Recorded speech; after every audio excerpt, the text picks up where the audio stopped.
Hi, everybody. Welcome Hello. to the live stream for the launch of the wonderful Frasier's new short story collection, A Stitch Between Worlds. Today. Happy lunch day. Thanks, guys. And So- How's it going? Good. It's a lovely chilly evening here in Italy. Where are you guys? Yeah, I'm in Detroit. It's 3 o'clock in the afternoon for me. But that's good because I get sleepy when it's late. You can ask Adrian. He makes fun of me, calls me Grandma Mallory all the time. So Oh, that's rude. right? Come on, Adrian. No, it's good. How are you, Frasier? How are you, sir? Yeah, I'm awesome. Always, you know this, MJ. I'm operating at awesome as like my base level, and then it gets like better from there, right? I like it. You are just like a beacon of positivity in my life in general, anytime you enter it. So Like an I energizer try. bunny. yeah. So well, let's start by I always let live streams get like 20 minutes in, and then we're like, wait, we forgot to talk about the book that we're here to talk about. So we're not going to do that today. We're going to start by talking about the book that we're here to talk about. And let's kick it off. Frasier, just kind of give us the pitch. Give us the elevator pitch, if you will, how does one even elevator pitch a short story collection? Let's find out. Well, I can show you how it's not done. Because yeah, for everybody who's like tuned in, thank you for tuning in. Thank you for joining us. If anybody is watching that like knows how to pitch my short story book, just make a comment and help me out. That'd be great. It's called A Stitch Between Worlds, and it is a book of short stories. Woo! Now it's kind of like, for people who have maybe read some of my other stuff, they might see links to maybe some of my other things, or they might see stories that have appeared in other things of mine that are kind of like all collected together under the same banner. But there's plenty of new stuff in it too. Thanks, AJ. AJ, yeah. So basically, they're amazing short stories. So thanks for that. Have you got anything else, AJ? So good. Throw them out, AJ. Throw them my way. Yeah, basically it's like a mix of like sci-fi and fantasy. And genre blended stuff. I wanted it to be as wild and different and crazy as possible, so that when you read from story to story, you don't know what's coming next. But then by the end of it, you feel like all of these insanely different stories all tie together. And as a fan of SFF, I kind of like tried to touch all of the bases. So it's got dragons, it's got dinosaurs, it's got like space stuff, it's got like robot stuff, it's got weird philosophical stuff, it's got things that are just all the good stuff, So that's it. I love it. It's got How did I do? Easy. Did you plan when you were writing the short stories for this collection? Did you plan from the start that they were all going to connect? Or was that kind of a fun project for you when putting together this anthology, was going through and finding those threads that you could weave together? That's a good question. And it assumes that I have a plan for anything. Bold of you to assume. You just pulled it off so well. I have to assume. Oh, well, thanks, MJ. Yeah. So when I was putting this together, so I was really struggling to find like a theme, because everybody who puts short story collections together, they always say you need to have a theme for the collection. They all need to like tie in like this way or that way. And I just read a couple of really good short story books that did that. And I was like, oh yeah, this would be so cool to do. But I had no idea how to do it, especially because initially it was an idea of like collecting together a lot of the different worlds that I'd already sort of explored. And because they were so different, I was like, trying to get like a common theme here is just like it would fry my brain. So what I did is, initially the whole idea for it was just to make the stories as varied as possible. And then my cover artist for the paperback, which isn't out yet because the art is not totally 100% there yet, but it is coming very, very soon. So once the art comes and the paperback goes out, which will have exclusive art in it, basically what my cover artist put together for the cover art, when we were chatting about ideas and stuff, I was so inspired by the art that she put together for it. I was like, I know how it was like a flash in my head of like, I know how this should work. I know how to tie all these things together. I know how to do it. This is the story that does it. Which is set in like another idea for a world that I've got for a future book. So then I was like, oh, this is the perfect way to end it. So yeah, it's kind of like inspired by what you'll see on the paperback when that eventually comes. But that was the process. That was like, so yeah, zero planning, just happy coincidences all the way. Completely the other way around.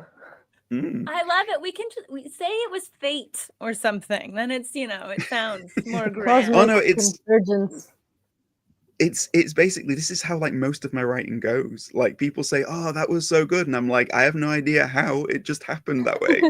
It's like that's like the wizardry kind of writing that I don't understand and consider like whatever, bow down worthy as a person that has to like meticulously plan on my stuff. Like when writers like you are able to just pull stuff off, I'm like, oh, I love it. It's genius. I'm here for it. It's so weird. So my wife has this thing where like everything that I plan meticulously and I write, she's like, yeah, it's good.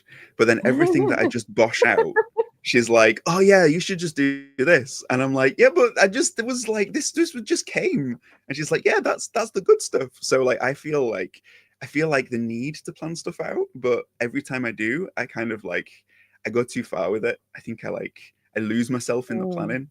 So it's easy to do. Yeah. Overthinking. Yeah, we heard you. Yeah. Too many plans and not enough discovery.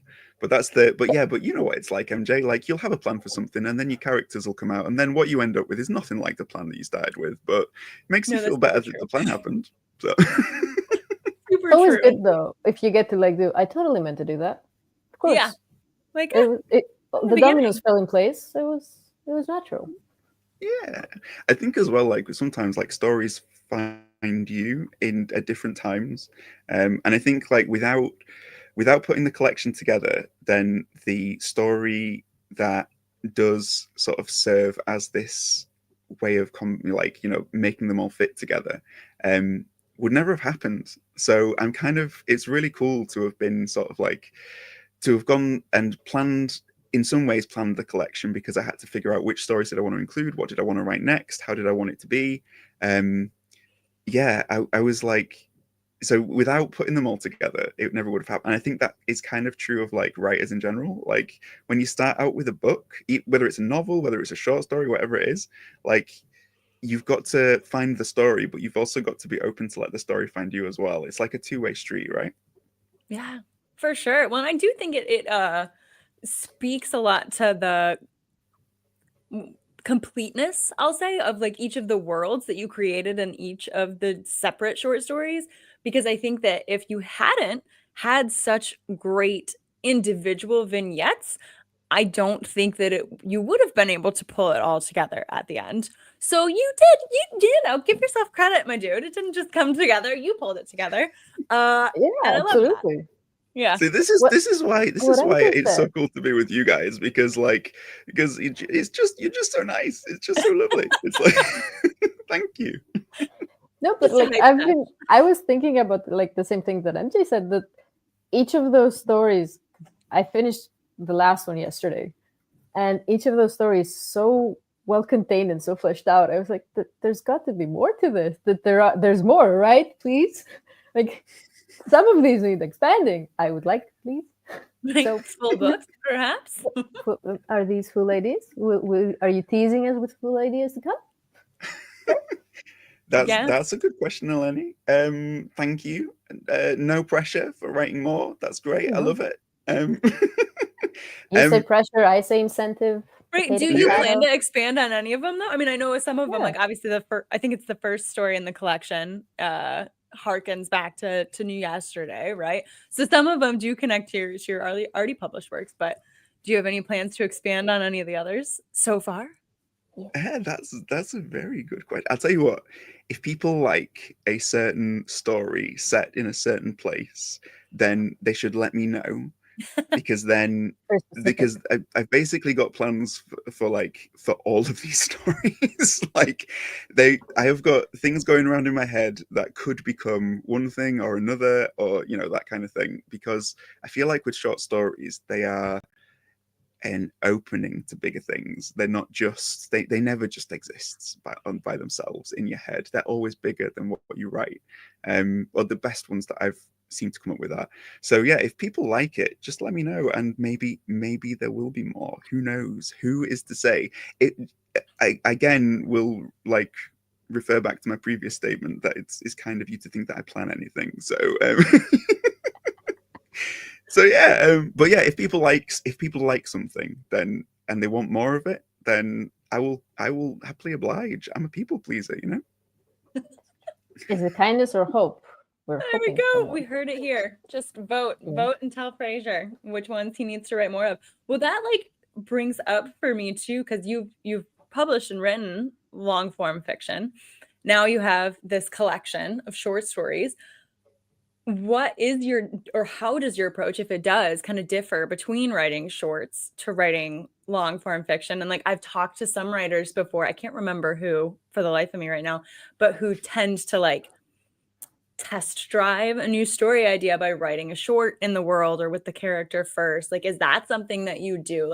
How does the process look different for anyone that's watching, that's ooh, maybe I want to try a short story collection? Taster. I love the two words together, writing shorts. And I don't know, just in my head, I've got this picture of this person with very short shorts behind a typewriter, just boshing away, yeah, I'm writing shorts. These are my writing shorts, right? These are my writing shorts. For writing shorts. So yeah, but that's what we call it, right? We call it writing shorts. But in actual does not fact, everybody use a writing shorts? Yeah. It's my uniform that I put on to write my stuff. Am I doing this wrong? Again, you can tell how short it was by reading the book. You should have if you get to the end of a story and you're wow, this guy needs some new wardrobe, it's it's all good. I feel like the thing about stories is that every single one is different. So you're saying about having a process. So I've got a process for long form, I've got a process for short form, and every time I try to use that process, it changes. So I'm every time, right? Every time. So just when you think, right, I know what I'm doing, it's your brain says, no, you don't. It's a really good leveler.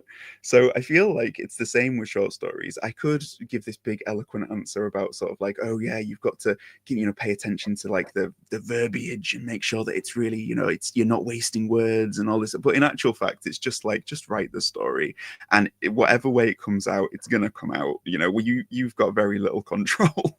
It's with Time's Ellipse, so one of my previous books, it started out as a flash fiction piece, which then became 2 flash fiction pieces, which then became a short story, which then became a novel. And the novel, I was okay, yeah, that's the right story here.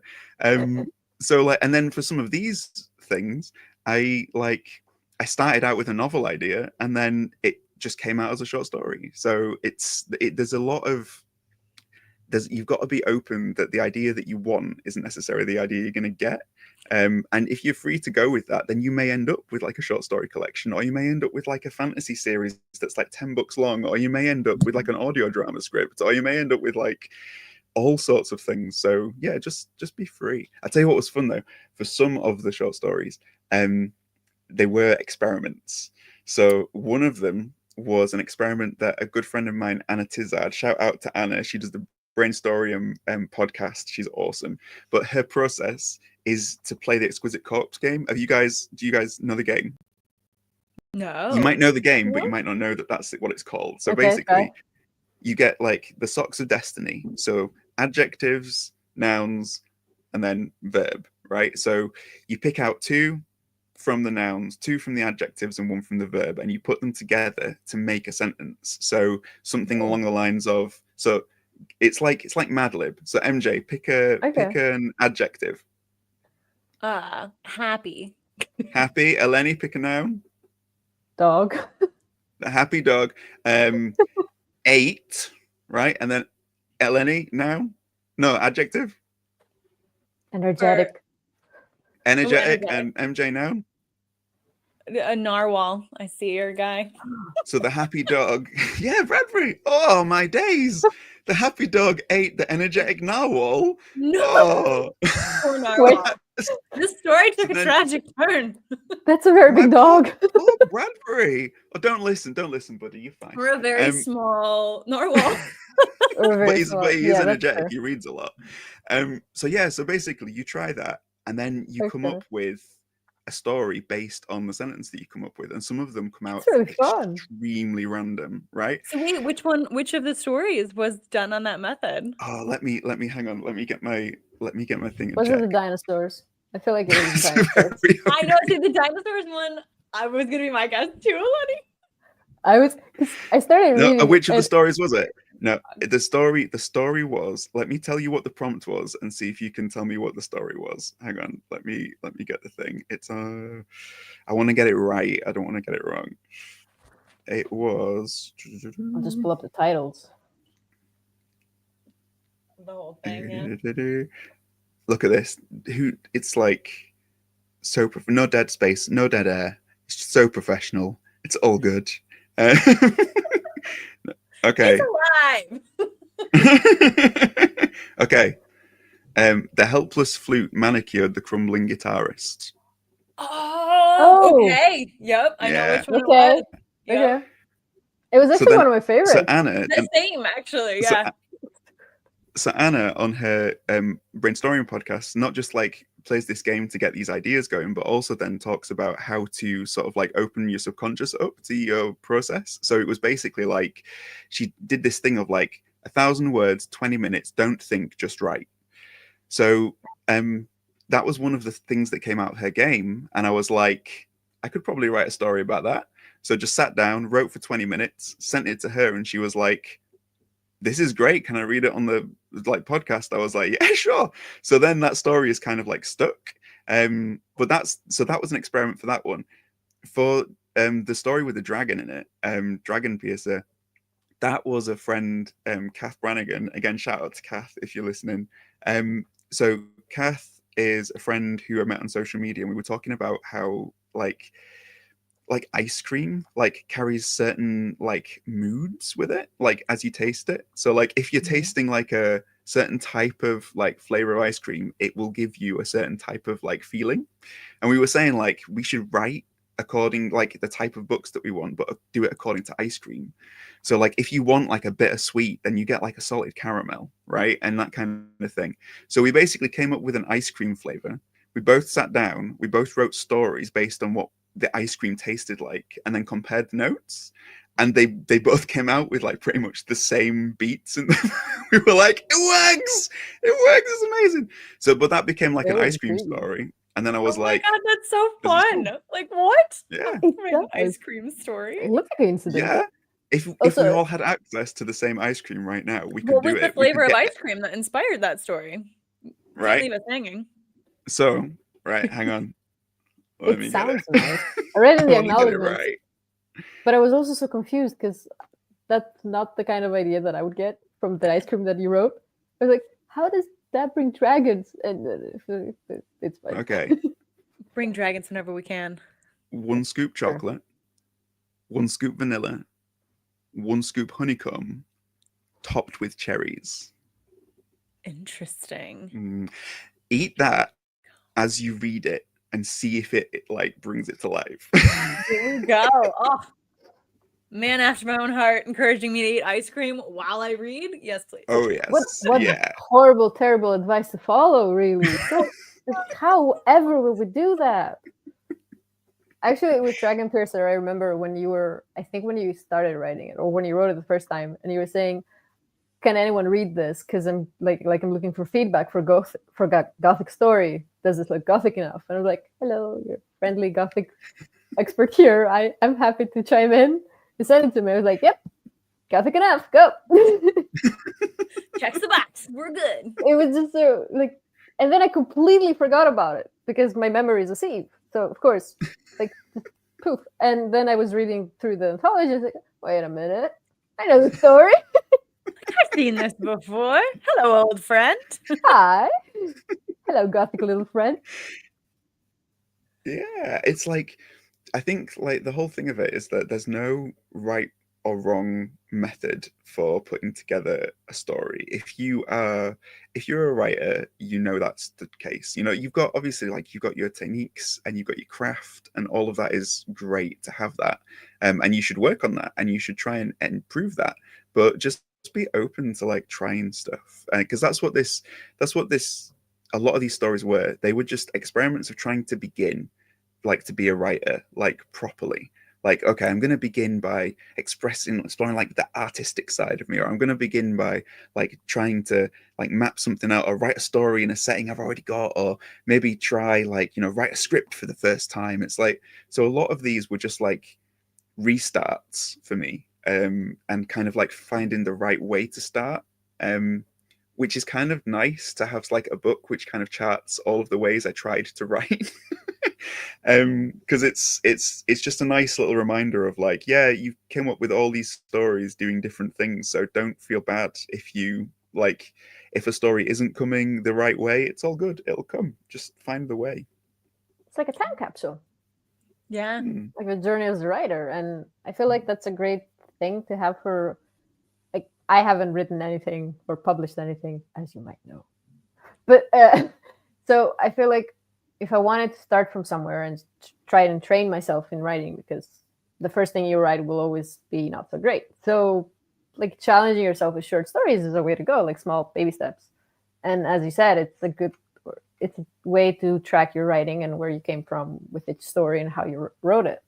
And I meant to ask you, like, when did you start writing this? But if you said that you wrote it at very different times, it's great to see how you grew as an author. Yeah, I guess so. Yeah, I think what's really cool about it is that the stories kind of like they happened naturally over a period of time. So it wasn't like, right, I've got to, you know, I've got a lot of short stories that I've written that haven't made it into the collection, because, you know, they've happened at different times as well. And I think that there's something to be said for that. Like, if you have the intention of sitting down to write a short story and you're like, yeah, okay, this is it, I'm gonna do it, I'm gonna write a short story, it's gonna be the best short story like in the world ever. It's gonna take you forever to do that if it's not the right time for that story to like happen. So yeah, as far as it goes, I'm a big believer that you just write when it's the right time for you to write.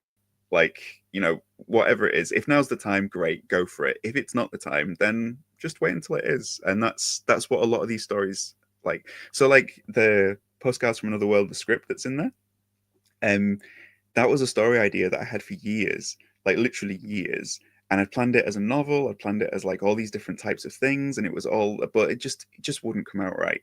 And then I lost one of my grandparents at the beginning of COVID and another at the end of COVID, and just kind of like saw this audio play contest thing in 2022 and was just like, okay, I'm going to try it as a script, and then entered it into the contest and ended up winning, and it got made into an audio play, which is awesome. But like, that's how the story was meant to be.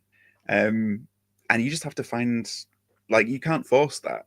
It just happens. So a lot of these stories go back years, and they go back a long way with me. So it's always really personal when you put in like short story things together. But I've got like a whole vault more of them that didn't make the cut. So yeah, it's just Volume if you 2, write, Okay, next yeah, anthology. Who knows? The next anthology. Yeah, I could just do like a stitch between time and a stitch between space, and like just like keep on bringing out stitches, right? I mean, good. Yeah. But the thing, to answer your question, Eleni, it's like, if you feel like now's the time to write short stories, now's the time to go for it. And whatever comes out, even if it doesn't get finished or whatever, it'll get finished when the time's right. Just enjoy the process, because if it's not fun, why do it, you know? Yeah, that's like the best writing advice, Frasier, ever. Like, if it's not fun, why are you doing it? I try to tell people that like pretty often, because it's like, Yeah. it's not like we're all making millions of dollars or whatever. Like, we're doing this because we love it.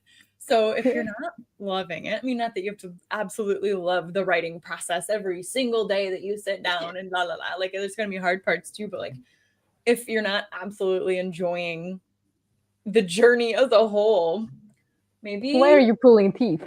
Yeah, maybe redirect your journey. And this is like, honestly, I love the idea of like starting with short stories. I wish I'd done that. That was the like advice that I got when I first started writing, and I was like, no, I'm gonna write novels. And then I wrote like 5 novels that sucked instead of writing 5 short stories that, you know, I could spruce up or whatever. But you did write 5 novels. I mean, come on, that's also a huge deal. They're not good though. But I find short stories so much harder, personally, than novels. And you know, Frasier, anytime we've done like writing sprints together on shorts, and I'm like, well, my short story just hit 10,000 words, so here we go. It's so hard though. The short is not short. Yeah, but that's the thing. It's like there will be a time, MJ, where you'll sit down and you'll write something and it'll be under 3,000 words, and you'll be like, "How did I do that? What? Who knew that it was?" But like now, what happened?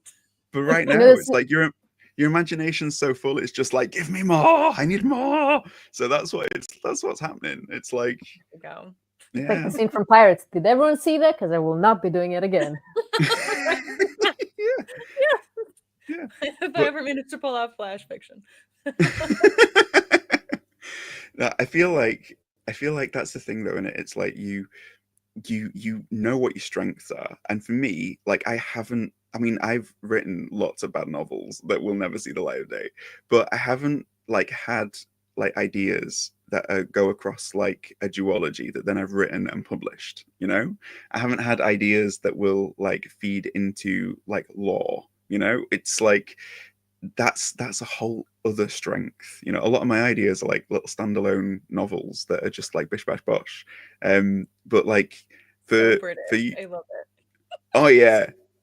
British bish bash bosh. Yeah, bish. Oh, did I say it posh? Hang on, bish bash bosh. There you go.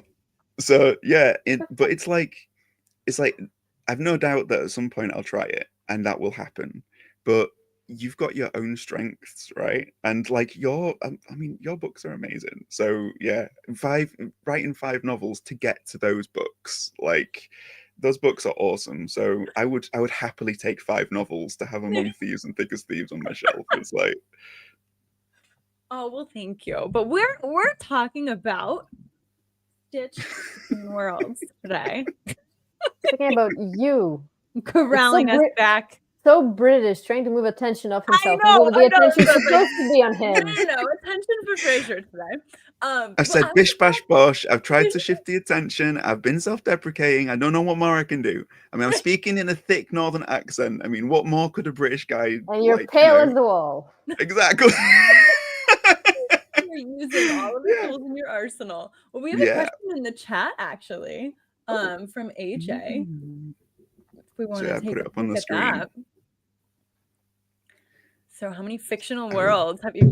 Your number's gonna be large on this, Frasier, because there's how many of them in this collection alone?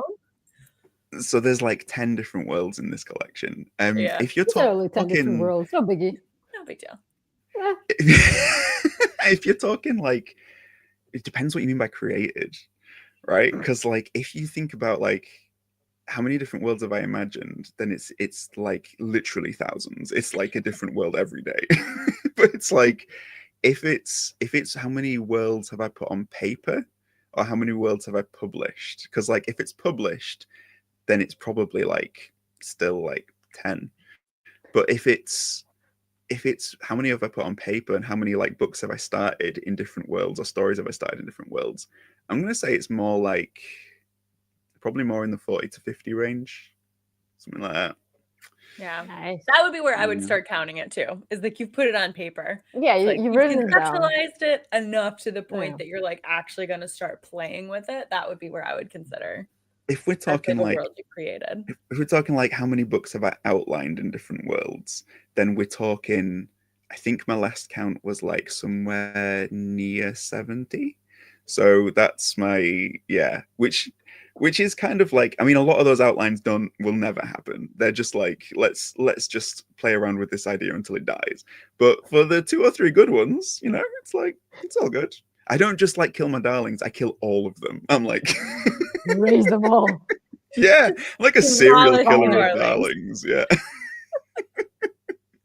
So yeah, but out of those, there's probably like, you invent like 5 or 6 different worlds. I mean, for me, there's maybe like one idea in there that I can like really run with and explore and like really have fun with. So you've got to know what to take and what to throw out. And maybe those worlds will come in at another time. Maybe you like throw a few of them together and bada bing, bada boom, you got yourself a book.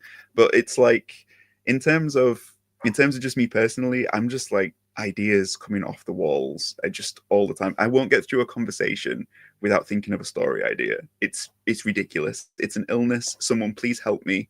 It's it's bonkers. We will never cure you because we want more of your stories.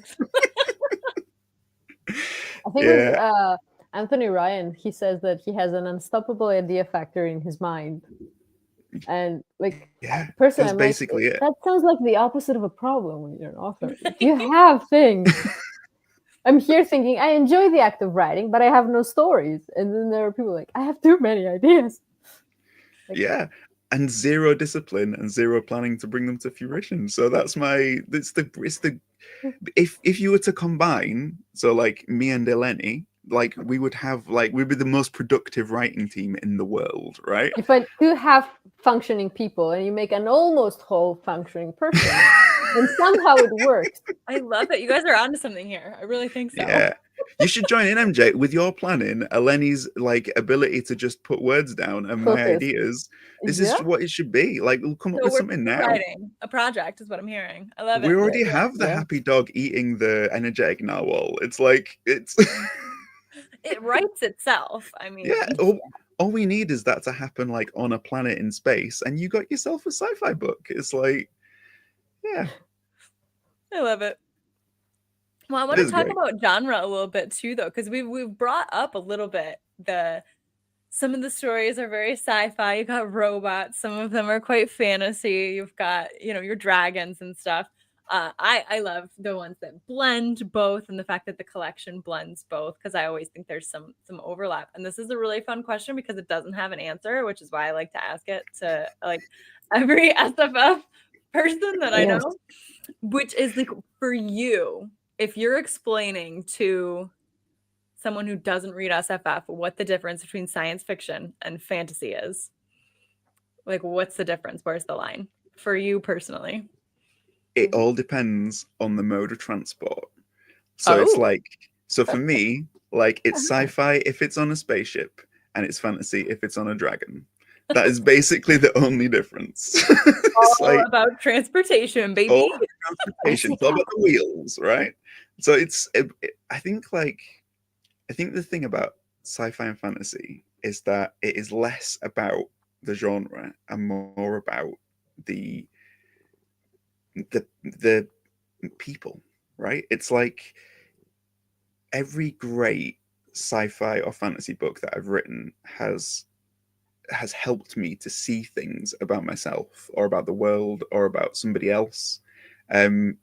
It's never just sci-fi for sci-fi's sake or fantasy for fantasy's sake. So I kind of feel like the difference between them is aesthetic, but the thing that actually ties them together is the way that they bring a universality to a story that will resonate with people. So that means that you can find the humanity in it. I had a really, really lovely compliment from Chris Gregory, who was one of the judges for the audio play contest that I mentioned earlier. And he just said that the thing that he liked about it is that it felt like it was a very human story.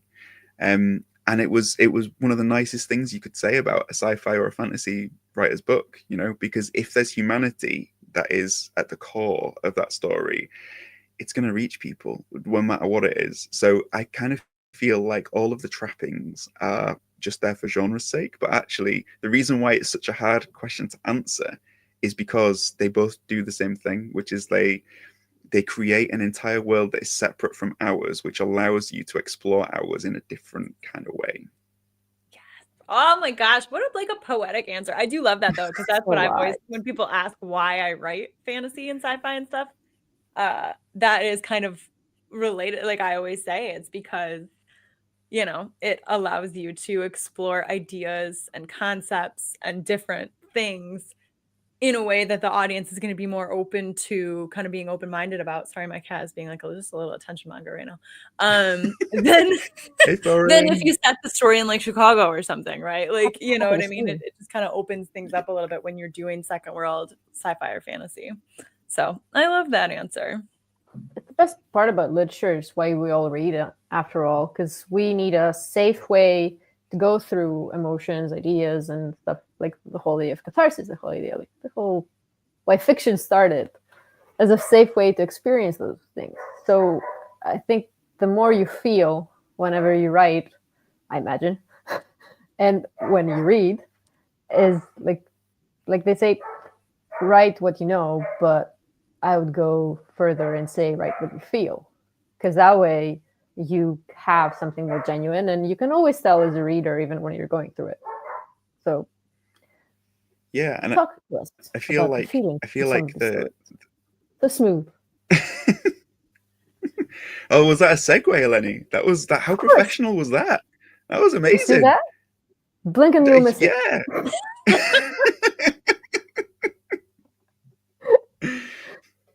Yeah. Yeah, feelings in stories, they're like powerful things, right? So like I feel like so many stories have come from minds that have tried to express a truth that has been too brutal or too hard to face up in its most honest form. So your brain has to invent a way of being able to process this truth. So it does it in an imaginary world with characters that are nothing like you. So it's kind of like, look at what these people go through. Look at what happens to them. Oh, wow. Don't you think that there's something in there that maybe my brain is trying to say about me, or maybe about you, or maybe about somebody else that you know? It's like, and I feel like so many stories have started that way. They've started as an imagination that is trying to communicate something that can only be safely communicated through a secondary world. And that is where the feels comes in, because you can't help but make that connection on a subliminal or subconscious way and write and connect it to the feelings that you're going through about those truths. So if you read a story and it resonates with you and it makes you cry, it's because it was necessary for the author to cry, and this is how they managed to do it. And I feel like an awful lot of cases that's true. It's not true in every case, but I know that it's true in my case. Like, I've been able to process some really crazy stuff over the years through my writing, not because that's what I intend to do. It's just a happenstance that I'll get to the end of a story and think, that's why this story was in my head so much. So it's like it's what we do as writers. It's a tool that we use as people, and whenever we're using it in the right way, then there will always be emotions and feels in what we produce. And I feel like in a lot of these short stories, some of them have helped me through some very sort of like big moments in my life. Like take the robot story, The Caretaker. I was about to talk about it. Yeah, like that was the first bit of fiction I wrote after I became a dad. And it was like my brain trying to tell me communicate the gravity of what it was like to be a dad without actually being able to say it. That's what the story is about, So it's about fatherhood, and it's about how a dad feels about the child. But it just so happens that it's about a robot. So it's one of those kinds of things where you look back at it and you think, yeah, that's what this story is, And it also has a very good hot chocolate recipe in it, because that is all that I was drinking. Is all that was keeping me awake in the first 3 months of being a dad, was this very specific way of making hot chocolate. So yeah, try it. If you're a new parent, just buy the book for the recipe. It's worth it. I love it. You know what? That's like a unexpected tagline you need. Angle. Yeah. Yeah, exactly. If you're a parent, you need this to keep you alive. There's something there for you. Alive.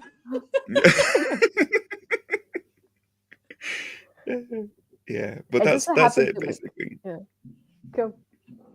I just happened to see Westworld recently, so the vibe of The Caretaker has a bit similar to that story, like the machines taking on whatever. And I was thinking, this is such a different cozy vibe to that show. But then it worked. So it was a very nice just the juxtaposition. I got this in my head. And I thought, love. Cozy Westworld, I'll take that. Thank you, Eleni. That was great. You're welcome. See, the stories just happen.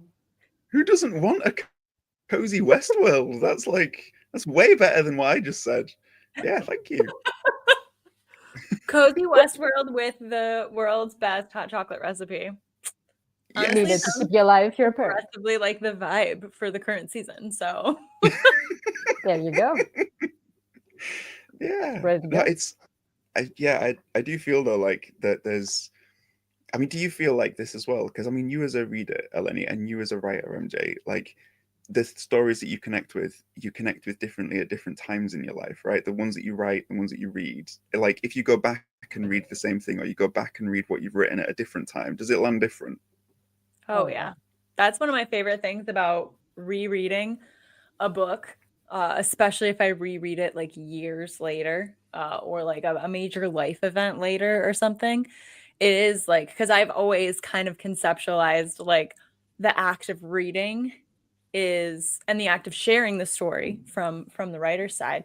It's like as the writer, your brain at a frozen moment in time when you created that work, communicating across time and space with the minds of every single reader, and it has a different dialogue with every single reader as they read it, which is just such a cool thing that's happening. Like this book that you've put out, this collection of short stories, like this is snapshots of your brain in time, and now forever, anytime a reader picks it up and reads it, your version of you is having that communication with this reader, which is so super beautiful.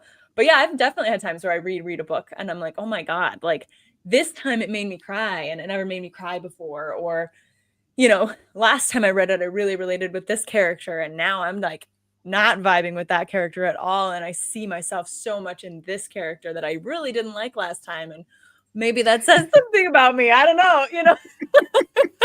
Like, no, I totally agree. It's very dependent upon mood and the stage of your life and the moment and all of that. Yeah, absolutely.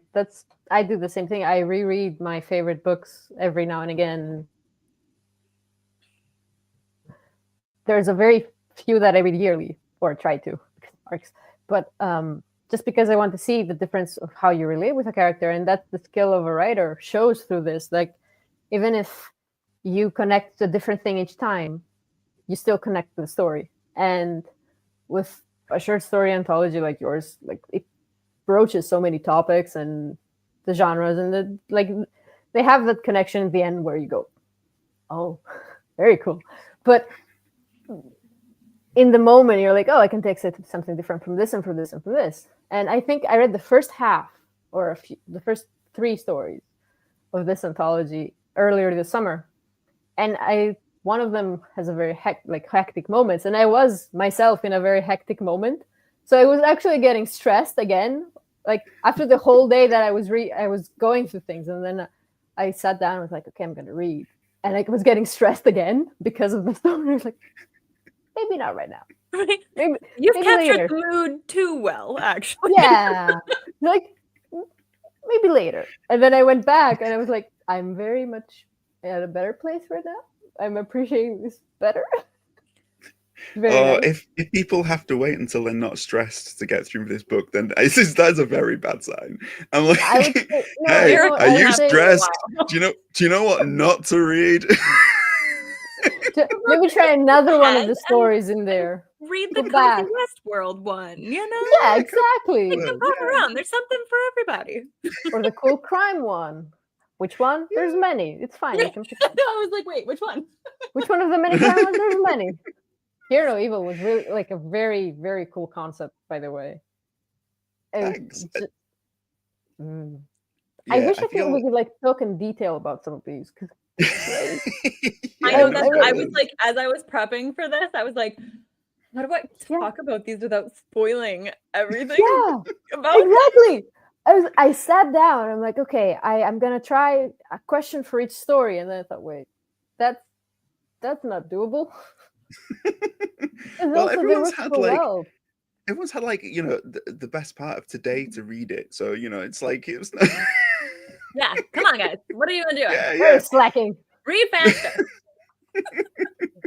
No, it's that's the thing. Like with short stories, that's the big difference I think between a short story collection and a novel, is that a novel goes very, very deep into its themes.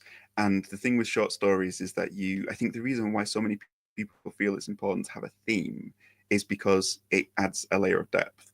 What I really like about this collection is I feel like it works on different layers while at the same time not really sort of keeping you in there for too long.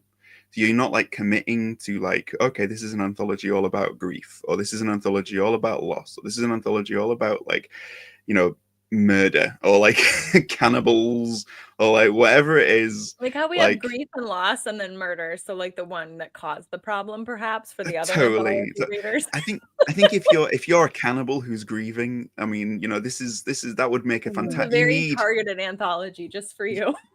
Well, you would need like a novel, right, to get through that. But like what I tried to do with this is make it so that everybody had that experience, so that they felt as though they'd read something that was substantial, and so that they'd read something that was satisfying and that satisfied their imagination and their need to connect, but at the same time was varied enough that you could move from one thing to another, because that's what I wanted to showcase, is how awesome the genres are that we write in for their variety.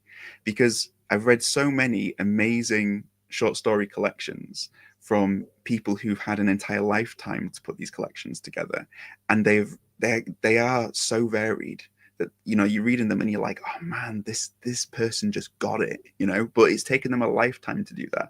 I wanted to see if I could do that in a shorter period of time, which was an interesting experiment in and of itself, just to like pull together all these random different stuff. And I also love that it's like, you know, we're having this sort of like moment where sci-fi and fantasy is kind of becoming accessible to people in different ways. Like people are craving it. So, you know, put something out there that's going to appeal to people's just love of SFF. Don't just sort of like put it in a niche. That's what I was really careful not to do, like a time travel anthology or like a, you know, it was, but I wanted to have aspects of that in the books because it's cool. So I just wanted a cool book for cool people, basically. So if I pull that off, I will be very happy and it will be very cool. So basically, if you like this book, you're a cool person. So be cool, everybody. Pick it up, check it out, right? Yeah. So did you have a favorite short story from the collection? I'm going to ask Eleni first, but I know it's like making you pick between your own children, Frasier, but I'm going to ask you anyways. But did you have a favorite when you were reading through it, Eleni? Oh, I love the wait, I want to say the proper title. So The Caretaker, of course. And that got me in my feels, and I'm not even like, I'm as a childless 20-something-year-old, I was like, this is okay. I'm getting many feelings. But, you know, I love an acquired father figure, and they will always go very strongly. So The Caretaker was amazing. And then I really, really enjoyed Hear No Evil, because it's sort of like, again, of all the genre melds, it's the most comic adjacent of sorts. I was giving me strong X-Men vibes in a way, or not necessarily the depth of X-Men, but I'm trying to think of a title, a more proper title. Of course, I'm failing, but because reasons. But you know, the slight tinge of paranormal-ish power. Yeah. Like, I was going hard for that, and the whole like analog aspect to it as well, which I'm really, really hoping you'll explore more. I'm just saying. But. And then one of your, like the shorter, like the really short and sweet, the one that you had with your prompts, the guitars and everything. Melody. Yeah. Yes, the Forgotten Melody, because you know you love a Pied Piper sort of trope. You're like, oh, but this is very nice, and it was great ambience. Like it's such a short story, and it has such like deep ambience. I was there. I felt like I was there in the middle of everything. Oh, this is lovely. Yeah. What about you? I love like the different, like the range of narrative tones that you were able to like really dig into throughout this whole collection. Because it was, you know, obviously like you have your overarching like authorial voice throughout the whole thing. But I really appreciated how every story was very much its own complete, you know what I mean? Like the voice, that the tone, so different, the entire energy of each story was very different. Which is like, I mean, it's freaking hard to pull off. But yeah, I like, gosh, I'm like looking through them trying to remember like which one was my favorite, because I think I wrote it in my review where I was like, every time I read one, I was like, that one's my favorite, and then I would read the next one and I'd be like, never mind, wait, no, that one's my favorite. And then, like I said before, it's like a great taster course, or like a disc of tasters and things. You have a bit of everything, and it's also great for people who want to start. Like you said, more people have access to it now. So if someone is a bit leery about starting into fantasy or starting into sci-fi, they can like get a little taster or a teaser of what it could be. And it's an excellent way of like putting your toe in the water. Gateway drug to SFF. Exactly. I mean, I don't know what to do with all this praise, guys. Seriously, like it's too much. You need to dial it down, because it's like, you're like, I'm British, I can't handle this much positivity. Exactly. Well, I'm gonna explode over here. It's like, but honestly, like, you'll it means survive. it's a really, really lovely thing to hear. It's that, you know, you reacted and responded to the collection in the way that I hoped, because that's the dream for every writer, right? Like, you have this idea of what you want something to be, and when other people get it, you're just like, oh, it's the best feeling ever. So yeah, so thank you guys. That's really, really, really sweet. And also hey to everybody in the chat as well. Hey Ali, hey Stephen. Hello friends. Yeah, if you have questions for the lovely Frasier, pop them in there and we'll ask them too. We'll pose them to him. But I want to ask like a logistical question in terms of prepping for publication. So prepping novel length versus prepping short story collection. Like, were there a lot of differences? Was it basically the same process? Like the promo sequence, has that been like harder, different? Like what, just since you've had both experiences, I'm very curious what the differences are. I I love the fact that I was able to wheedle out of having to choose my favorite. Thank you very much.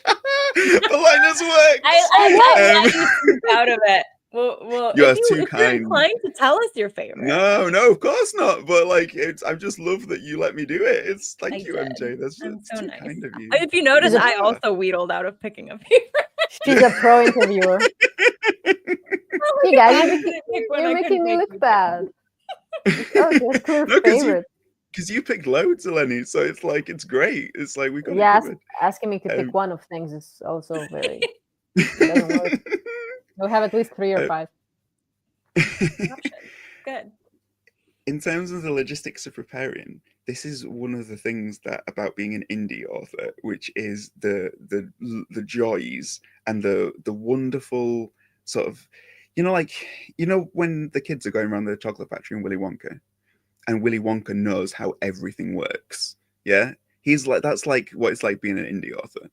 it's like you know exactly how much boot needs to go into this to give it an extra kick. You know exactly what, you know, something should come out like and what it shouldn't come out like, and how to do that. So but you have to know that across the board for everything, and you have to learn it pretty quick. So you don't just become like a story writing factory, you become like a publishing factory. You become basically a storytelling machine, which is partly why I refer to myself as a part-time robot, because that's what it feels like. You feel like you are, you know, you are doing the business of writing for art's sake, and then packaging it, you are basically entering a factory and becoming like a person who packs boxes.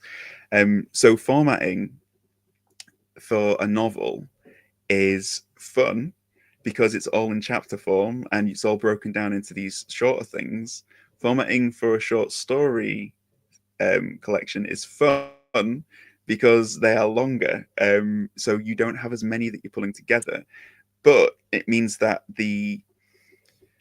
when you're flicking through and the problems with like formatting and punctuation, all that kind of stuff, you don't see as obviously that it's gone really wrong. So like if you've got like 30 chapters and like half of it is italics, it's really obvious. But then if you've got like short stories which have their own different formatting things in them, because they've all got different styles and they've all got different stuff, like one of them is a letter writing script, format, right? and yeah. So you if something's gone wrong with it, you have to be paying attention. So in terms of formatting, it was a lot harder to spot the errors. So there's probably more errors in this book than in the novels, and if there are, then please point them out to me, because I love it when that happens.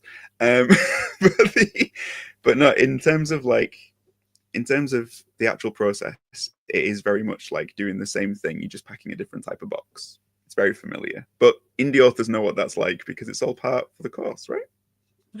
Part of the fun. Yeah. No, it's. I think like if you've been trad published and you send a manuscript off and what you get back is a book, it's wonderful. Like it's absolutely wonderful. If you're an indie sort of, and you have this manuscript, to turn it into a book is like some kind of hellish nightmare that you have to put yourself through. So you have to really love the book. You have to really love the stories, because you don't get to the other side of putting together and formatting and going through the rigmarole of banging your head against a wall because one word doesn't want to be in the same font as all the other words, and you can't figure out how to fix it, and all of this kind of lovely stuff. So you don't get to the side of that and stay sane unless you love the stories and you love what you're doing. So every story I put out there, I have to love it enough to go through that. But yeah, this was torturous in its own unique, wonderful way. I love labor it. of love. So great, considering I'm hoping to self-publish something next year. Woo! That's awesome to hear. Hey, MJ, now I get to join it's gonna be awesome. It's gonna be awesome. Format stuff. So here's the thing, right? You will find a new nemesis in your writing process. You probably don't have one yet, right? Or if you do, it's like it's a little nemesis. It's like, oh, I wish that I could, be do myself. this or yeah. But like for me, my nemesis is formatting it from document into what it should be on the page. That is my absolute like headache, trauma, nightmare that you have to go through. And it is very much like you feel like a superhero who is like battling with the supervillain, and it's part of the joy, right? Because you are going to go from like hero status to superhero status. This is your like hero origin story you're about to embark on, because you will have a nemesis and you'll find out what it is along the way, whether it's like cover art or fonts or like whatever it is, you will find one, and it's glorious. It's wonderful. But the great thing about the indie community is that we are so supportive. So like, like if you were to say like, hey guys, struggling with this, what do I do? You're gonna have like 100 different people going like, oh, I've got the fix for this. This is all you do. So in terms of being an indie, part of the joy is that you're not alone in doing it. You've got support, you've got people, you've got everyone around you. And I love the community of SFF indie folks. They're just the best. It's the best community, right? Like, yeah, the coolest cats ever. Yeah. Totally. So it's nothing to worry about, because you have your own Justice League, around you. So it's all good. Oh, they get better all the time, but it's okay. They have each other. Yeah. They always pop right back. They're fine. Yeah. We will be the Oompa Loompas to your Willy Wonka. That's what I'm saying. I like the Justice League one better. That everyone thinks is this a high reference? Yeah. There's much less singing in the Justice League and like in the Avengers. I mean, maybe rightly so. Who knows? Who knows what the DCU would have looked like if it was could be anything. Yeah. But yeah, no, that's logistically, it's kind of like it's copy and paste, but it's also slightly different. Copy and paste, but worse. Yeah. With creative problems and I just was wondering if it's harder, like with the short story collection, because it is, you know what I mean? You have so many different like storytelling formats in this one document or one book. Oh, I tell you, yeah. if this had been like the first thing I tried to format, I would have gone insane. You would be seeing me now I am in a never publishing padded anything cell. again. I would be in a padded cell, rocking back and forth, going like, "How do I make it so it's a script on the page?" Like I would have been insane. So like, doing the novels has really helped with all of the different variety of this, and I was at a good point when I was doing it. But if anybody is thinking of putting a short story collection together and you're an indie author, make it real simple. Don't try and do anything snazzy with the formatting. You will hate yourself for it. So yeah, just enjoy the simplicity of a nice clean page. Love it. Take the Marie Kondo approach. Yeah, does it spark joy or does it spark hatred? Does this scene break spark joy? Does it make you want to rock back and forth? Right. One or the other. No middle ground. No. Hey, if people read this book and it sparks joy, because of the scene breaks primarily, that will be I would love that. I tell you what, if for anybody that reads it, pay attention to the scene breaks, and if you like them, then let me know. Right? Then make sure to call it out, because blood, sweat, and tears went into those. So many tears. Like, yeah, I wasn't really paying attention to the ideas and the characters and stuff, but man, this boy knows how to do a paragraph. Like, that formatting. You watch, somebody will pull me up and they'll be like, "This title's 2 fonts bigger than the next title," and I'll be like, "No!" Like, that's not what I wanted to hear. Just let it go. Oh my it's God. done now. Yeah. But also, speaking of like people rallying around you, you had some issues with your cover, and then you found a chance to have a cover for the digital, which has its own very peculiar flavor of watercolors. So maybe tell us a little bit about that. And I know you can't say exactly what it's representing because, spoilers again, but try your best. Good luck. So good luck. I want to shout out to, first of all, to Flo, who is the original cover art designer, whose art inspired the final story in the collection. She's awesome. Love Flo to bits. But also want to shout out to Marley Bertolucci, who is absolutely amazing. I had this issue. So there was again, I want to do another shout out. Shout out to the Sci-fi Fantasy Spotlight event that happened in September in Shrewsbury. Love those guys. For the event, I wanted a copy of the book to share as kind of like a, like pre-release download for anybody that attended the event.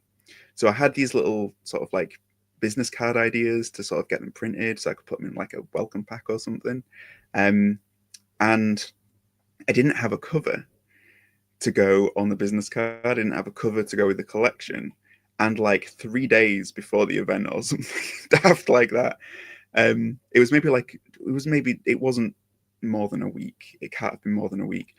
Basically, Eleni, I was like talking to Eleni and I was like, I don't have a cover. I don't know what to do. And Eleni was like, "I know someone. Don't worry, I got you." Like, so she put me in touch with Mali, and Mali is just like within like a couple of days, she had turned around the coolest cover, which is like astronaut sort of looking out into space, and what you see reflected in his visor are the dragons. So it's like this mix of sci-fi and fantasy, right? So cool. Yeah, I was like, yeah, it's amazing. I went to this other artist friend that I know called Zoe.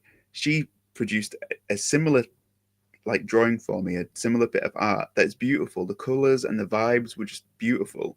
But what Marley did was like, this is the cover straight away. So huge shout out to Zoe as well, who is amazing.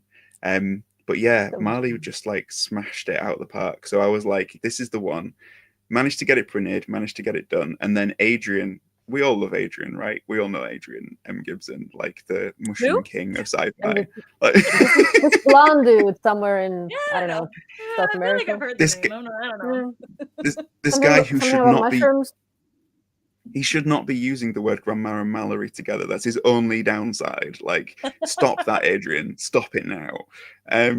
Anyway, that was a conversation we had prior to going live, so nobody knows what that is. No one knows what we're talking about. Sorry. In jokes, guys. Anyway, Adrian put the font together, made it look spectacular, made it look stupendous, managed to get it all sorted.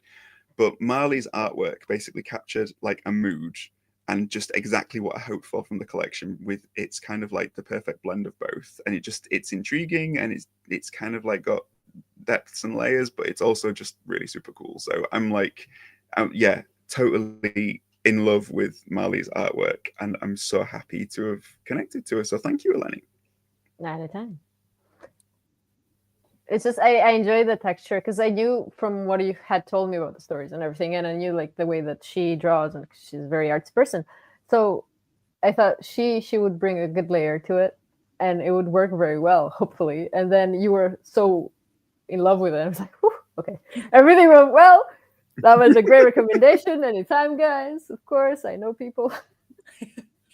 So basically, when you go to self-publish something, MJ, and you're struggling to get a cover, just ask Eleni. She knows people. Like she has a friend who's very bored.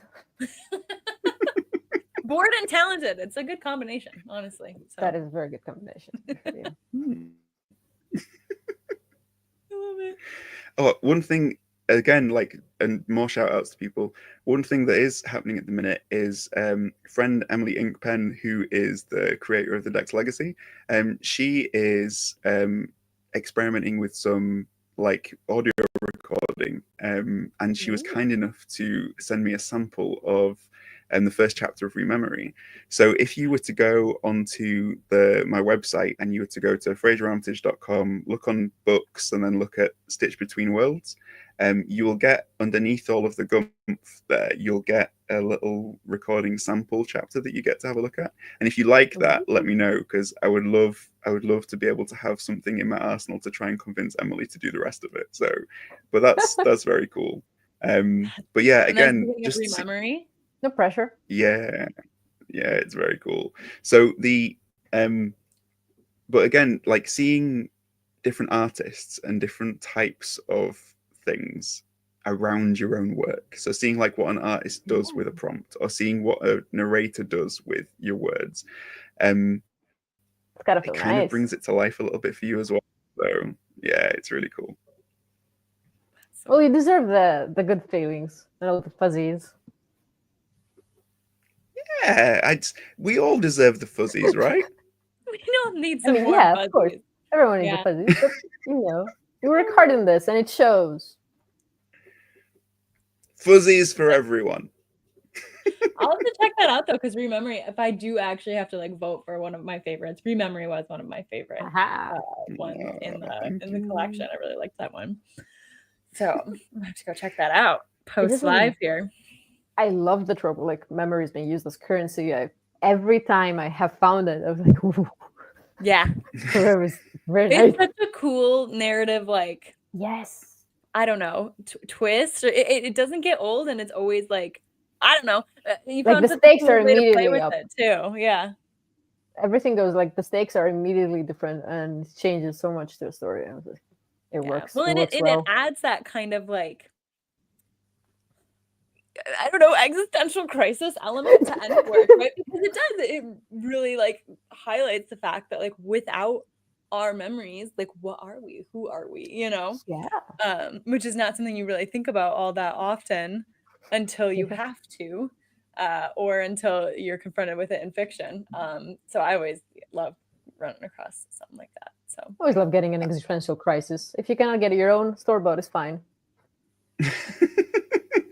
I feel like that is really, really lovely praise coming from you as well, MJ, because Rememory is essentially like a heist story, and you are like the queen of heist stories. So it's like, I'm pretty sure if there's a queen of heist stories, it's probably Lee Bardugo, but I'll be her squire.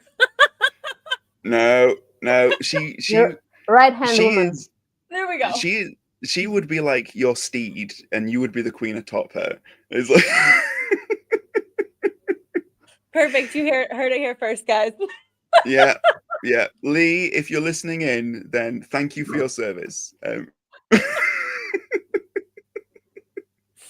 Oh my god.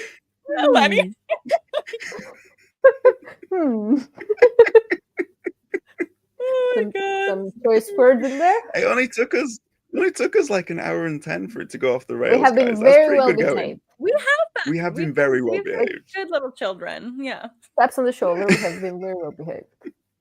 I'll try to keep it professional. I have one more question for you, at least. Mm-hmm. What is one question you wish more people asked you? Ooh. Oh, is that the question? Yeah. Yeah, that's a good one. It's a two-parter. And what is one question you get all the time? That's a good question. I guess the question that I wish most people asked me was, what is the question that you wish most people asked you? And the question that I get all of the time. I got questions within questions. I guess like a really lovely question to be asked as a writer is a question that has been put together by somebody who you know has read and enjoyed what you've written. Any question by somebody who has thought carefully about your work and your stories and your art is the best question. So it can take any form, but just, yeah, the question that I wish that I got asked was a question that came from a reader who has enjoyed it. Whatever that question is, I love it. And in terms of the question that I get asked all the time, probably, who are you? Because I'm like very like niche. And then probably like, oh, so that's, you're connected to the same blog. Is that like SFFAddict with, is that Adrian and MJ's thing? That's the other question I get asked all the time. So so yeah. The spin-off. I think a question that is overused to writers is questions like, where do your story ideas come from, and all of this kind of stuff. So it's the obvious question that everybody asks, and like, where I don't know, where do we answer?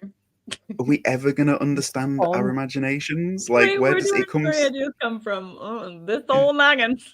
Yeah. It comes from inside, I guess. It's like, that's it. It's there's so yes. Illnesses, I don't know. Like, yeah. I'm working through trauma, guys. It comes from my parents. That's what it comes from. Yeah. Yeah. And mum and dad, if you're listening into this, then thank you for the stories. In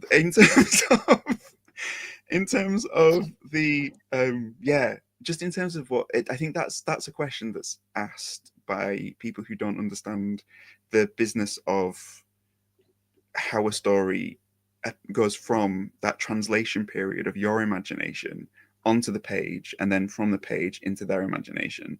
Like that's the magic of storytelling, and that is a process that is we can scientifically explain it, but we will never truly grasp what it actually is, because storytelling is its own form of magic. So I feel like if we were to try and come to a sensible answer of where our stories come from, we would probably end up finding ourselves in a very difficult situation of trying to explain something that should be impossible. So I kind of feel like that's the question that is the most useless as an author to have asked to you. So if your next question is, where did your story ideas come from?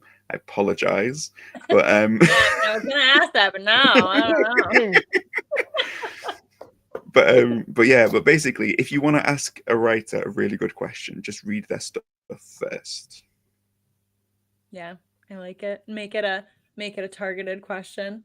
Well, I want to ask, if you had to pick like one thing, feeling, takeaway, right?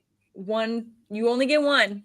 I'll be nice. I'll give you like 2 or 3 if you want. But for readers to come away, like they sit down, they read this collection, and they come away with something, with a feeling, with a new perspective, with something. What would you want that to be? That's a really good question. my initial reaction is like, what?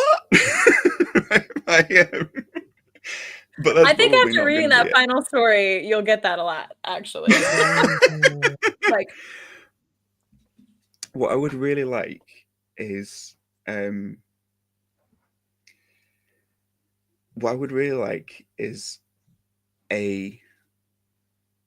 authentic, genuine response to any of the stories that are in there, something that touches a reader in a way that makes them feel a little bit more full than they did before. I feel like that is the nicest feeling you can have as a reader, where you get to the end of something and you just feel like, oh, actually that's in there now, you know. And I think that's I think if I can do that, if I can expand the insides of people, which is a terrible way of putting it, but if I give people that expansive, their souls, that's a better way. If I can reach someone's soul with a story, that would be lovely. If I can expand their experience or just help them to connect the dots to a part of themselves, then that would be a really lovely thing to do. So yeah, and I feel like those are the kinds of stories that's what I want to feel when I read a book. I want to come away from a book and I want to feel that sense of fullness about what I've read. So yeah, I would like to do that. So yeah, that's what I hope people take away from it. But I think in order to do that, this is where I'm so lucky to have had the inspiration to come up with that final story, because I think without that, it would feel like it was missing something. Whereas that the way that the collection is tied together, I hope will give people that sense of, oh, okay, this is complete. This collection works in a holistic way. So you'll hopefully come away satisfied. Yeah, that's my hope. I love it. I think they will. I think readers are gonna love it. I'm so excited to see everything just clicks into place. Yeah, just right. Yeah, and you know, if you like dragons, if you like spaceships, if you like robots, if you like dinosaurs, you know, like just yeah, this is the book for you.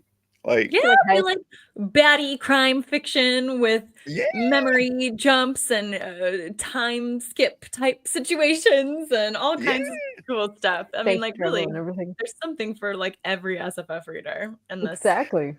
Haven't you even talked about like the story that's told from the perspective of dinosaurs, which was like a really fun thing to do? Because I'm like, can I just say a really bewildering one to read for a moment?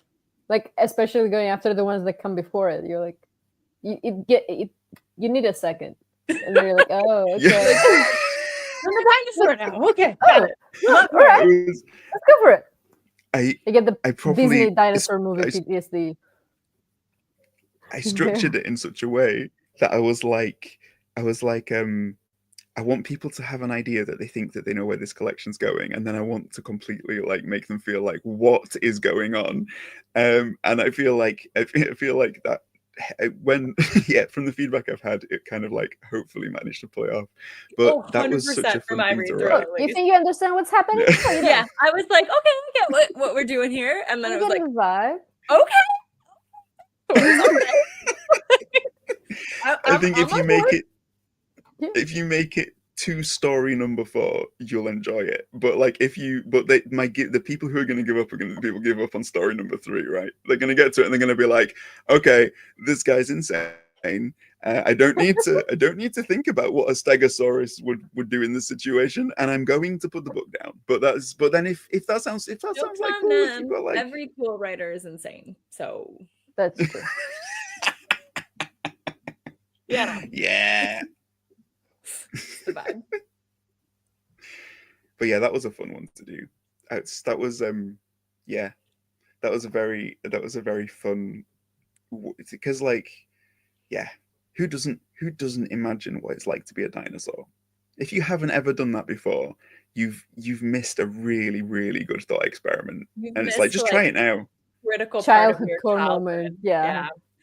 Like my sister and I used to like walk around on all fours in the kitchen and eat lettuce that my mom would put on chairs out for us, like we were dinosaurs eating leaves. Which, like, smart for my mom. It's how she got us to eat our veggies. Yeah. We were like, oh, we're just playing dinosaurs. Galaxy brain, your mom. She comes in one day and you're just like eating the postman, and you're like, "We're carnivores." It's like, oh God, what have I started? Whoops. Yeah. What's your favorite dinosaur, guys? Ooh, So many. I like the Ankylosaurus. Oh yes. And the Yeah. spiky. Big fan. Yeah. The Spikies in the club. Beautiful. I mean, I like the raptors because they're cheeky. Have a girl. I mean, they're cheeky. They're clever. But also brontosaurus because they're very tall, and I never experienced that. So Same. Honestly. I think the Like, what energy would that to be like? sustain the energy to sustain that neck is just too much for me. I'm like, But you I'm wouldn't- stag There's all a the way. reason the head is Stegosaurus. tiny. All day, every day. Mm, Just to sustain. yeah. Okay. That's I'll the take it. plus. I'll take it. And let's Right. Now, the thing I like about stag. Yeah, that's true. That is true. Yeah. You kind of pulling me towards a brontosaurus, but the stegosaurus is my favorite because I love the fact that it looks so like it's like a killer, but like it's just real sweet. It just eat leaves. It's just like, yeah, oh, look at you, stegosaurus. like a spiky It's just so tail gentle. and big giant spines and hugs. Yeah, exactly. Right. Like the hedgehog Yeah, of like it's the like- Mesozoic era. Yeah, it's Or a subversive Cretaceous dinosaur. period. It's like if you looked at a T-Rex and it didn't have its mouth open, you'd be like, okay, this guy eats like veg. And then like if you looked at a Stegosaurus, you'd be like running away. But then like the two of you couldn't be more wrong, you know? Don't judge a book by its cover. It's the Don't judge, message. don't judge the we all T-Rex do. for being angry. It has small arms. There's only so much you can do. You would be mad too. It's fair.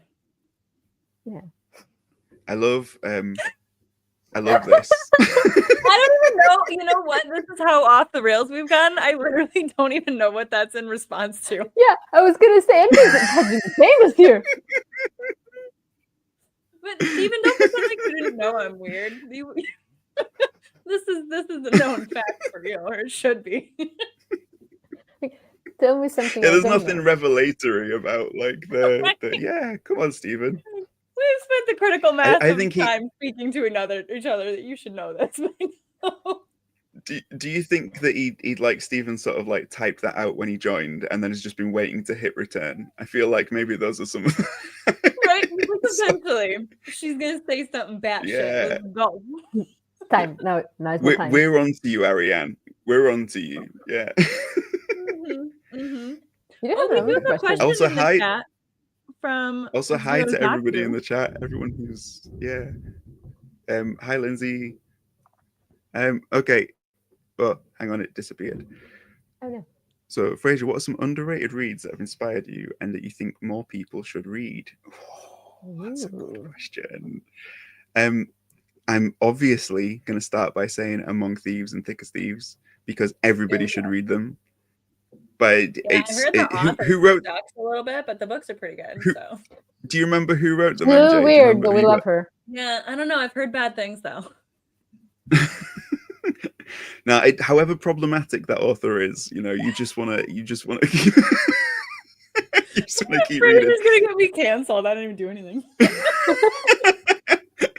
No, it's yeah, they're great books. In terms of what I think is underrated, I feel like there's been a lot of amazing books that have come out over the past couple of years that haven't got the attention that they deserve. One of those books was a book called The Leap Year Gene of Kit McKinley by Shelley Wood. That was an awesome book. It's like this person, about this character who ages every leap year instead of every year. So yeah, it's told from the perspectives of like her stepdad, her mom, her sister, her, and then her. And it's very, very cool. And then in terms of like anything by Lavanya Lakshminarayan, who should have won all the awards for 10% Thief. Interstellar Mega Chef's great as well. I Jung, anything by I is just awesome to read. Yeah, and also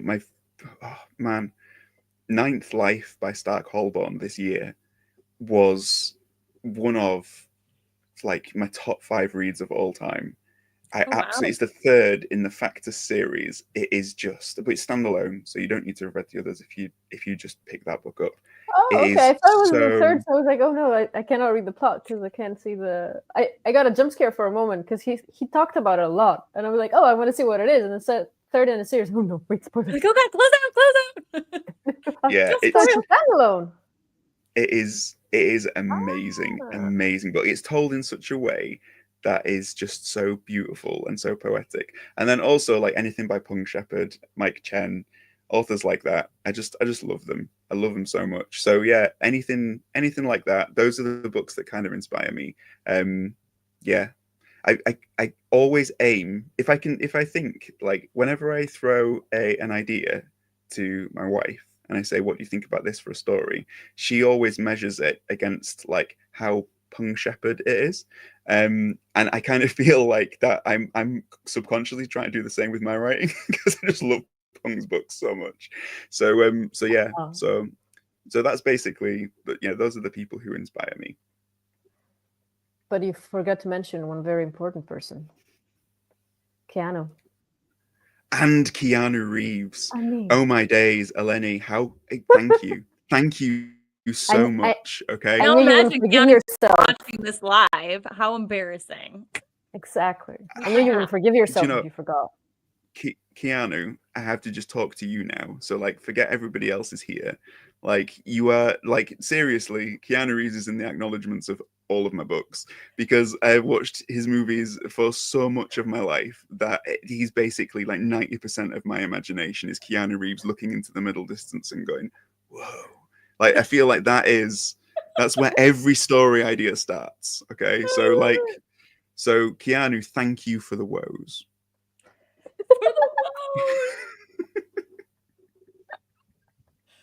Fantastic. Fantastic. Yeah. Just a great end to everything. Just Keanu, thank you for the woes. I love it. Honestly, a great bookend on that. Yeah. Yeah. Yeah. Thanks guys for like joining me, and thank you to everybody who's tuned in as well. It's really, really nice to see you. It's really, really cool that you came, and I hope that you've got a little bit of a flavor of the book and what it's about. And if you enjoy it, let me know. I'd love to hear from you. Yeah, or if you enjoyed the recipes.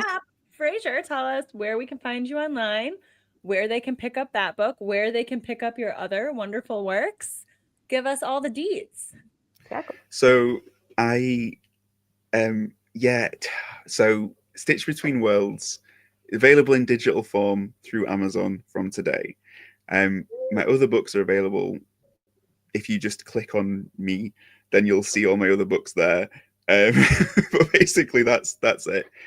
In terms of socials, I am at Frasier Armitage everywhere. This is so weird to be doing this because I do so many interviews with other authors and I ask them their socials and they're so good. And now I'm like, what is my socials? I'm like, I'm not prepared at all. Who am I? Does everybody feel this way when I ask them? So yeah, at Frasier Armitage everywhere. Yeah, I feel like Twitter. When I joined it, it was the Lego Movie 1. It was Bricksburg, right? Everything was awesome. And now it's like the Lego Movie 2. Like everybody is gone. There's like post-apocalyptic vibes. People brood constantly, and like you try and carve this one tiny little positive thing, and people are like, you can't do that here, not anymore. So it's like, I feel like Twitter is going that way. So I am on Twitter. I am on Twitter. You can find me there. But yeah, you can also find me other places, which is a fairly new thing for me. So yeah, you find me on like Blue Sky and Instagram and Threads. So those are the main ones. But yeah, you'll find my books on Amazon. Just type in Frasier Armitage. There aren't that many of us. So yeah, it's all good. I love it. When in doubt, we just Google you and we will find your stuff. Oh, Stephen comes in with a question. I think he wants an epilogue. I think that's what he wants. I love it. I love it. P.S. At the buzzer. P.S. I know what you're doing, Stephen. You're trying to like coax me into writing one with you, and it's working. I like it. Like, I'm here for it. Yeah, I'll do it. I'm up for it. Yeah, shoot me a DM. We'll talk. If I could co-write a book with any author, like I've done a little bit of collaboration with other authors, and I love it. I love learning from other authors. I love it so much. I think what I would like to do is collab with somebody who's living, because somebody who's dead, that would be a very strange experience. Take a long time. Maybe like, let's imagine you can speak with their ghost or something, though. Like one letter at a time would be. Yeah. So what I would do is I would that would be problematic for me, because I would want to run away screaming if that was if it was like, if a ghost appeared to me now and said, "Hello, I'm H.G. Wells. Let's write a book together." I would not be in this room thinking, "That sounds like a great idea. Let's do that." Isn't that H.G. Wells? Yeah, come on, H.G. What have you got? And he'd be like, "Oh, I have a great idea. It's called the multiverse." It's like, no, we done that one. So yeah, it would have to be someone alive. Oh, do you know? Here it is. Here you go, guys. Keanu Reeves. Yeah. Yeah, she's an author now. Yeah. Keanu, get in touch. It's long overdue. Come on, dude. Like. Yeah, what you doing, Keanu? Pick up the phone. Yeah, he's not busy. Like, no. If he can write a book with China Mieville, why not the rest of us? You know. It's our turn. One and the same. Yeah. Oh, my cheeks hurt. So yeah, genuine answer, Keanu Reeves. I love it. It's a great answer.